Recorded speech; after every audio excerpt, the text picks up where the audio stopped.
Class 10 CBSE board और 2024 साल का सेट नंबर दूसरा है। ये एक सेट पहले हो चुका है और इसके हम लोग सेक्शन डी यानी कि 5 नंबर वाले क्वेश्चन तक हम लोग पहुंच चुके हैं और इसका क्वेश्चन नंबर 32 बी है यानी ए हो गया।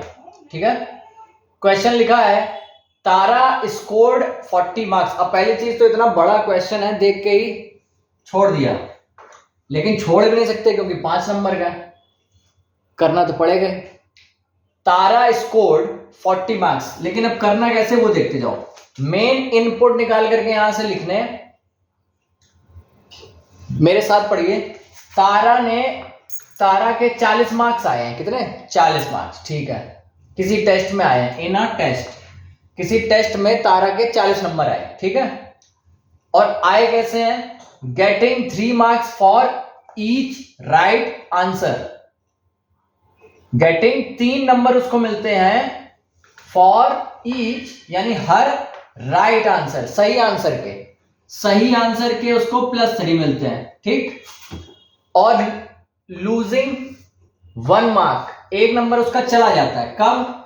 जब वो गलत देख, मतलब सही के उसको 3 नंबर मिलेंगे और अगर गलत कर दिया तो 1 नंबर कट जाएगा। ठीक है, had 4 mark been awarded for each correct answer. Had, अब अगर उसको 4 नंबर मिल रहे हैं सही के और 2 मार्क बीन डिडक्टेड यानी कट रहे हैं, 2 नंबर कट रहे हैं। पहले इतनी बात समझ लो हो क्या रहा है, इतना सारा था, बस कंक्लूड करके ऐसे लिखना है कि तारा के टोटल 40 नंबर आए थे, इधर टोटल 40 नंबर आए होंगे। ठीक है, इधर भी 40 ही बने होंगे।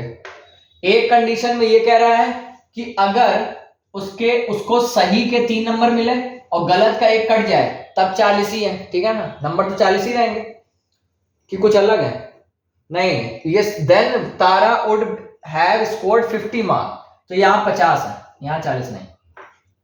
ठीक है, पहली कंडीशन में ये कह रहा है कि उसको सही के 3 नंबर मिलते हैं, गलत का 1 कट जाता है, तब उसके टोटल 40 नंबर है। सेकंड में कह रहा है कि सही के उसको 4 नंबर मिल रहे हैं, ठीक है ना, गलत के 2 कट रहे हैं, तब उसको 50 नंबर मिल रहा है। ठीक है, सेम भी होना चाहिए कुछ। हाँ, सेम ये है कि एज्यूमिंग यानी ये मान लो दैट कि तारा अटेम्प्टेड ऑल क्वेश्चंस, जितने क्वेश्चन आए थे उसने सारे अटेम्प्ट किए। अब कितने आए थे हमें ये नहीं पता, शायद वही निकालना पड़ेगा। Find the total number of questions in the test. कितने क्वेश्चन टेस्ट में आए हैं? अच्छा, अब हमको नहीं पता कितने नंबर कितने क्वेश्चन आए, कैसे किया जाए? हमको बस 2 कंडीशनें पता है। क्या? पहली कंडीशन ये कि मान लो कुछ आए होंगे, जैसे हम अभी नंबर से करते हैं, जैसे 10 आए होंगे। ठीक है, 10 टोटल क्वेश्चन होंगे, 10 में उसने मान लो 8 सही किए 2 गलत किए पहली कंडीशन के हिसाब से, तो क्या होगा? 8 सही किए तो 3 के हिसाब से उसके 24 नंबर हो गए, और 2 गलत किए तो 1 गलत का -1 नंबर, 2 गलत का -2 नंबर, तो 24 में से ये 2 माइनस होकर के कितने? 22 नंबर बने उसके। ये ऐसे ही तो होगा, उसने 10 के 10 क्वेश्चन किए लेकिन उसमें 8 सही 2 गलत, तो सही के तो उसको 24 मिल गए पहली कंडीशन के हिसाब से, और गलत के उसके 2 कट गए, माइनस हो गए, तो 24 में 2 माइनस हुआ तो 22 नंबर बने। तो इसी तरह का हमको इधर भी कुछ करना पड़ेगा।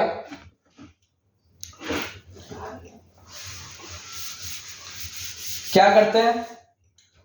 कह रहा है मान लो सही उसके x हुए हैं, अगर एक क्वेश्चन का सही के x हुए मान लो, ठीक है, और गलत है उसके y, ऐसे मान लो, तो अगर सही एक क्वेश्चन सही होने पे 3 नंबर मिल रहे हैं, तो x क्वेश्चन उसने सही किए हैं तो कितने नंबर मिलेंगे? 3x, 3 का मल्टीप्लाई x में। और अगर एक गलत क्वेश्चन करने पे -1 हो रहा है तो y क्वेश्चन गलत होंगे, यही तो होगा, ध्यान से। अब दूसरी कंडीशन पे आ जाओ, वही क्वेश्चन सही हुए x ही, तो अब लेकिन अब मिल रहे हैं 4 नंबर, तो अब 4x नंबर मिला करेंगे टोटल।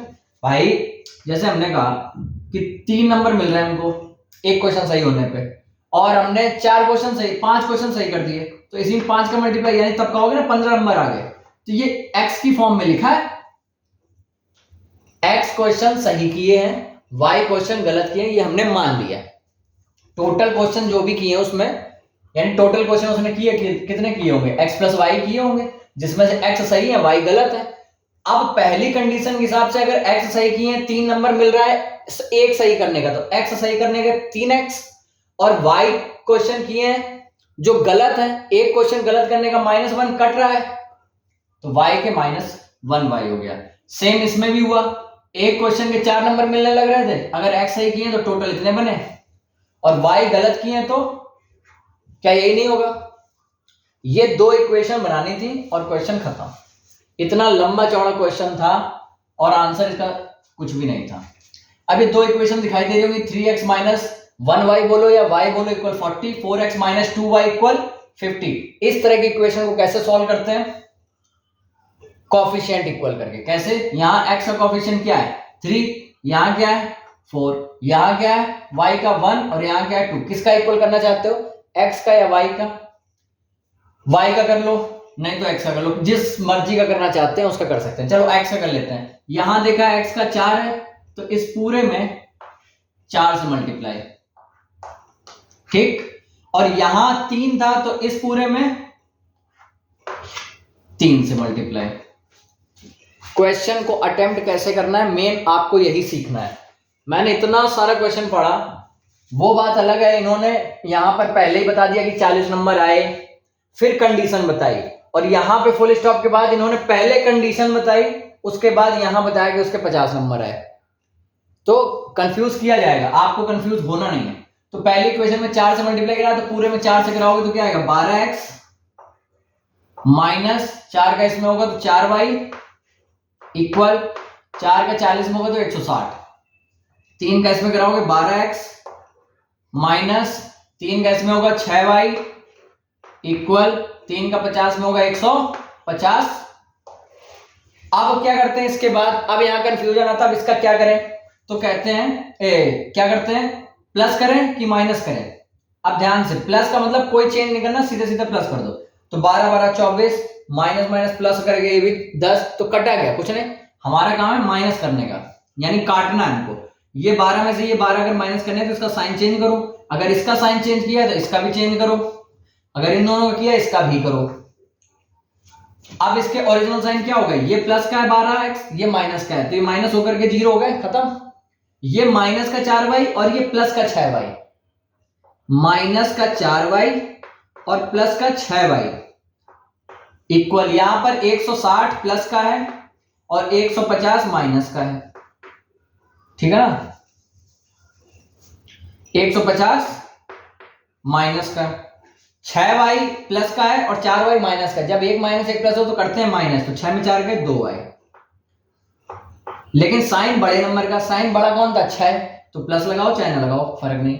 इधर 160 में सीधा दिख रहा है 10, तो यहां से y क्या दिख रहा है 5 हो गया। y अगर 5 आ गया है तो किसी भी इक्वेशन में रख दो, पहली में ही रख दो, तो 3x माइनस 1y, 1 मल्टीप्लाई 5 यानी 5 ही रहेगा, इक्वल 40। तो 3x इक्वल 5 उधर गया 45 हो जाएगा प्लस होकर, तो यहां से x इक्वल क्या आ जाएगा 45/3 यानी 15। यानी अब हमको ये पता चला x हमने क्या सही माने थे, तो 15 क्वेश्चन उसने सही किए और 5 क्वेश्चन उसने गलत, यानी टोटल क्वेश्चन कितने थे 15 और 5 20। कितने क्वेश्चन थे 20, कुछ भी नहीं था। इतना आपका पेज भी नहीं भरेगा करते समय, करना कुछ नहीं, आपको सबसे पहले मानना है कि हमने मान लो कि सही क्वेश्चन उसने x किए, गलत क्वेश्चन y किए। पहली कंडीशन हिसाब से सही के उसको 3 नंबर मिल रहे थे, तो बन गया नंबर उसके 3x। गलत के उसके 1 नंबर माइनस हो रहा था, तो गलत के हो गए उसके -y नंबर, जो ये लिखा। दोनों को सॉल्व करके 40 आना चाहिए, क्यों नंबर तो 40 ही आने चाहिए। फिर दूसरी कंडीशन कह रहा है नंबर 50 आने चाहिए, ये लो। लेकिन इस बार हो क्या रहा है, सही के उसको मिल रहे हैं 4 नंबर, तो टोटल नंबर हो गए 4x। उसमें से माइनस कितने हो जाएंगे, हर गलत के 2 नंबर कट रहे हैं, तो गलत किए y तो 2y कट गए नंबर, तो बन गया 50 नंबर। सॉल्व कर दिया, आंसर आ गया, ठीक है।